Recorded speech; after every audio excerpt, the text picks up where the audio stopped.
If death had occurred at any time, would my family ever have a bad financial day? Would the system be immediately self-sustaining? So when dividends get declared by the insurance company and they're paid on a larger circumference, what happens to the circumference? Nelson said, what happens in the illustration is the seen. What you do with it outside of the policy illustration is the unseen. And if you're a life insurance agent, I want you to read that again, because he's trying to communicate a point. If you understand the problem, the solution will matter to you, right? If you understand the problem, the numbers won't matter. If you don't understand the problem, the numbers still don't matter. So until you understand the problem, the solution won't become clear. It's everything that you do with your system. Let me demonstrate. This is a policy illustration. That's just the tool. Infinite banking concepts is a process. The policy is just the tool that you use to implement the process. Here's the simplicity of the numbers. The more capital you put in, the more capital you get out. I want to illustrate to you the unseen. So this is a tree stump. There's a reason I use this graphic. In 2012, I want you to envision this as being the start of a policy, because this is an actual policy that I put $20,000 of premium into each year. I've been capitalizing it since 2012. And the premiums get deposited every October into this policy. Now, when it first began, this is where it started. Nelson, years ago, out of the blue, he sends me this picture, texts it to my iPhone, and he says, I want you to use this picture in your boot camp events for the general public. So I called him and I said, hey, Nelson, I said, I'm coachable. Can you expand on that? He said, well, let me explain this to you. When you see a tree stump, what does each ring represent? 1 year of uninterrupted growth. And then he asked me, have you ever seen a tree contract? Mother Nature is going to feed it with water, nutrients, etc. What happens to the circumference of the tree every year? He says, pray tell, what happens to the circumference of your policy every year? And can a policy contract? It's inconsequential that the space in between each year of uninterrupted growth is closer or farther apart in any given year, but the circumference is always getting bigger. So when dividends get declared by the insurance company and they're paid on a larger circumference, what happens to the circumference? It gets bigger, and it can't go backward.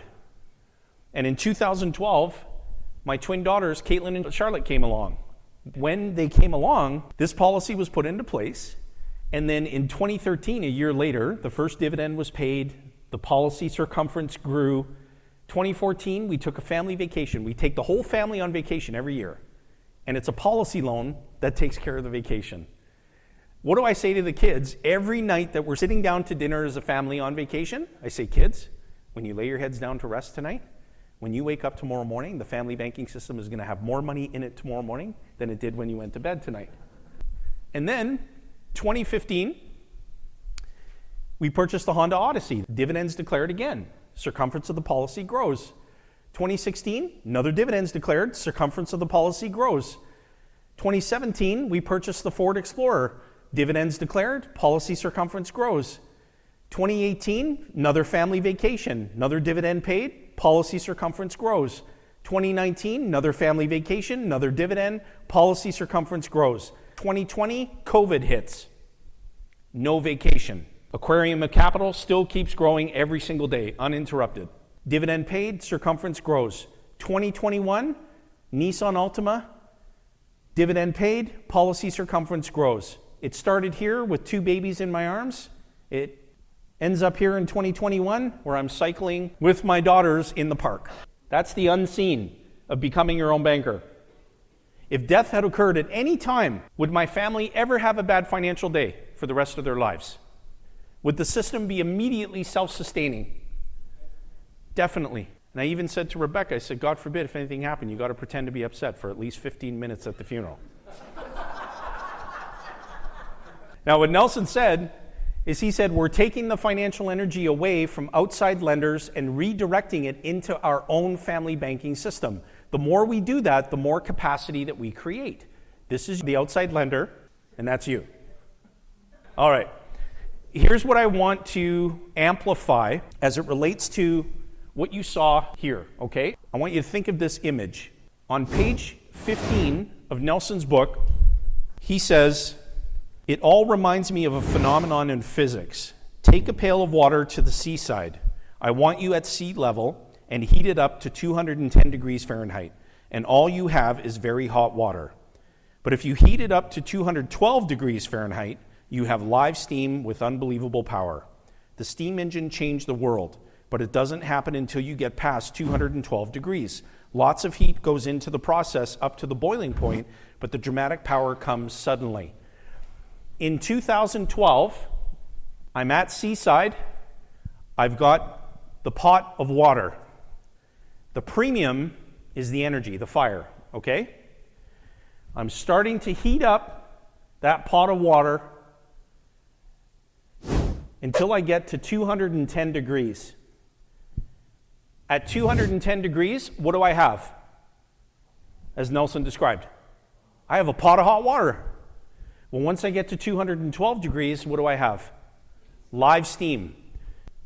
This policy, I've paid premium since 2012. As of 2022, that's $200,000 in premium that's gone into the policy. Total death benefit began at $721,000. It is grown to $1.114 million, and it's much higher today. Total cash value was $4,500 at the end of 2012. It's $220,948 as of February of this year, and it's rising daily. Do you think that cash value is much higher in June? Better believe it. Loan balance in 2012 was zero. The loan balance in 2022 is also zero. All the cars and vacations have been recaptured. They've all come back through the system. Loan amount available, $4,050 in 2012, $198,000 as of February of this year, much higher today. That's capital on demand, on my terms, readily accessible. Opportunities of high caliber are finding me. Here's the live steam. $20,000 in premium in 2021 generates $28,843 increase in cash value that year. Is that live steam? When I pay the premium in October of this year, and I put $20,000 in, and the cash value growth is more than $30,000, would I ever stop putting $20,000 into an aquarium that does that for me? I put 20 grand in, and this October, the cash value bump up is going to be more than 30. Is there anything stupid about me putting 20,000 in? And do I want to keep that pot of hot water producing live steam? Because remember, here's the key. The energy was what? The fire. And what was the analogy? It's the premium, right? And the premium is what? Money. How long am I going to need to use some money for? So if I am of the thought process, and you've all thought about this, how soon can I stop paying the premium? That's the equivalent of saying, how soon can I stop the live steam? Please tell me that that was an aha moment. The question you need to be asking is, how long can I pay it for? Not how soon can I stop? Because your money has to reside somewhere. So if you need the use of it for the rest of your lifetime and you want to stop your live steam so that you can crank up live steam for someone else's program, that's the equivalent of all of us owning a Loblaws and you waking up one day going, from this point forward, I'm buying all my food from Walmart. Now in this picture, can you all see the expression on my sister-in-law's face? This is my nephew Ethan saying, "You're not going to believe this, Mom. Someone in the family has not been repaying their policy loans." And Jen goes, "What?" And my oldest daughter, Anna Grace, says, "Dad is going to be really ticked off when he hears about this." This is at Sunday family dinner, by the way. Okay, page 85. Let's go to page 85 in Nelson's book. On page 85, bullet point number 2. And we're going to do number 3 as well. So number 2, if you knew at passive income time that you would be getting back everything that you paid into a system tax-free, would you object to putting more money into it? Logically, would you object to putting more money into it? Good. When you get paid for your work, you put all of it into someone else's bank and then write checks from the account to buy the things in life. So someone else's bank gets all of your money. If you owned a banking system, wouldn't you want to run all of your business through your bank? If this is so, then life insurance premiums paid each year should ultimately equal annual income. This can't be done immediately. It will take the average person about 20 years to reach this level. If this message is taught to succeeding generations, then a perpetual banking system can be achieved. It's all here in the book. Go back and read the book. I take this with me. This book has traveled everywhere that I've been. This is my original book from February of 2012. I had to get it bound because it came apart on me. It's traveled everywhere. Even when we went to India, Sarblo, this book came along with me. I read it, especially on long-haul flights, which we're headed to the airport in about 40 minutes to catch a flight. But we've got a 4.5-hour journey back home. I'm going to read this book because you've all inspired me as I've been wanting to inspire you. And every time I read this book, I learn something new. Every time. The more you see infinite banking concepts, the more you'll see you didn't see. These are our 4 children. This is an older picture, but I want to illustrate a key teaching point.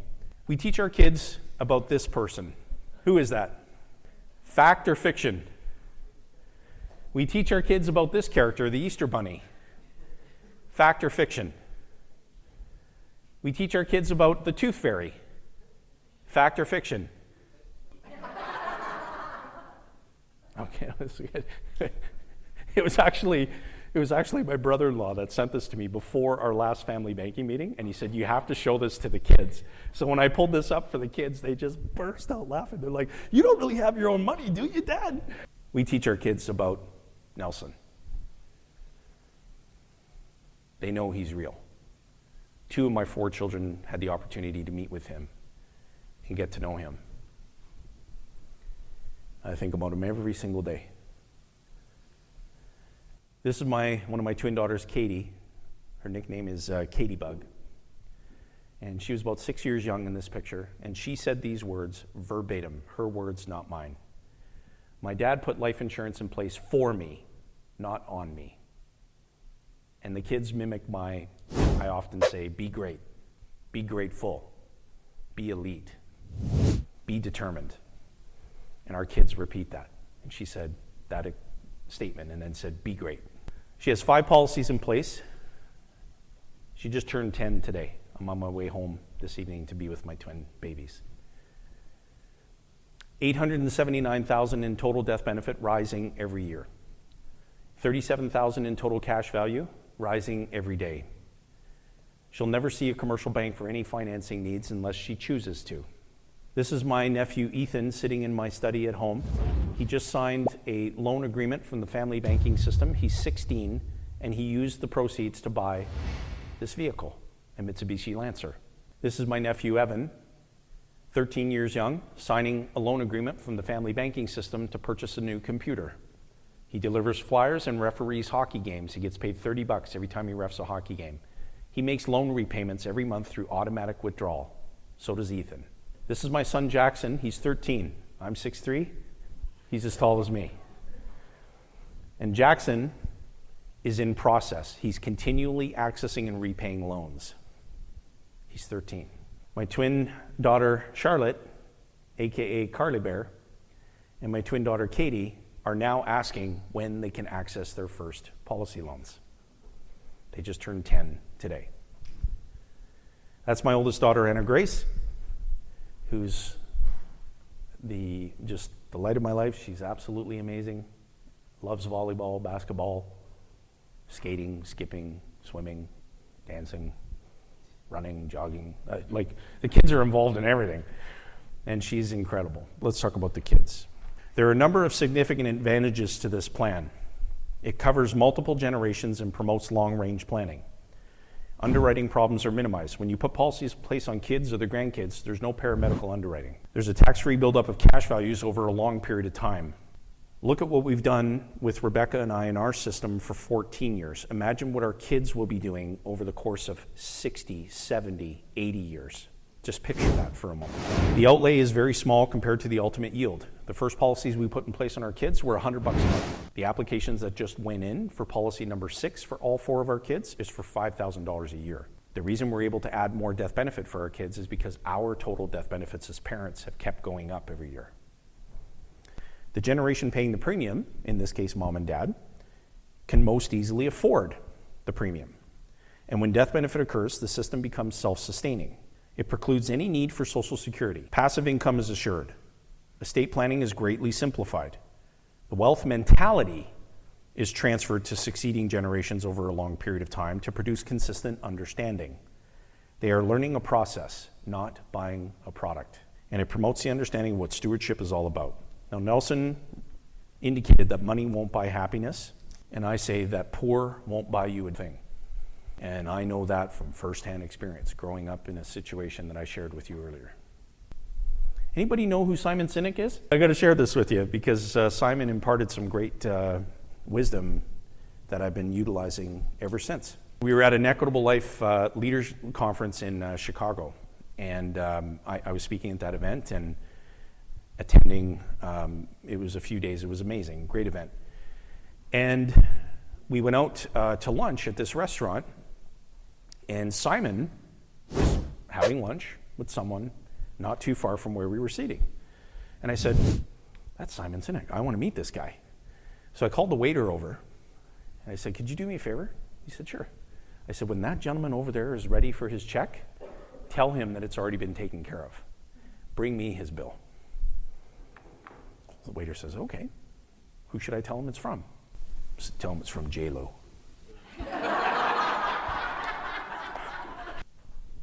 He gets up, walks over to my table. He goes, hi. And I went, hey, Simon, how's it going? He goes, good. Do we know each other? I said, we do now. So I introduced myself, and we talked. And when he understood, briefly, obviously, it was a brief interaction, when he understood what we did, he said, I want you to remember something. Your clients need to define their why. Because if they don't first define their why, all they're going to remember is what they purchased from you. I said, Simon, thank you for that wisdom, honestly. Very impactful. He gave me this beautiful coin. He said, you know what? Nobody's ever done this for me before, but I'm going to do it for someone else. Because this was a great way, he shares that story, a great way to break the ice and just meet someone that you want to meet. And to start with a grateful, kind gesture like that. But I'll never forget him telling me that. Make sure your clients define and always remember their why. Otherwise, they'll only remember what they purchased from you. You're buying a process, not a product.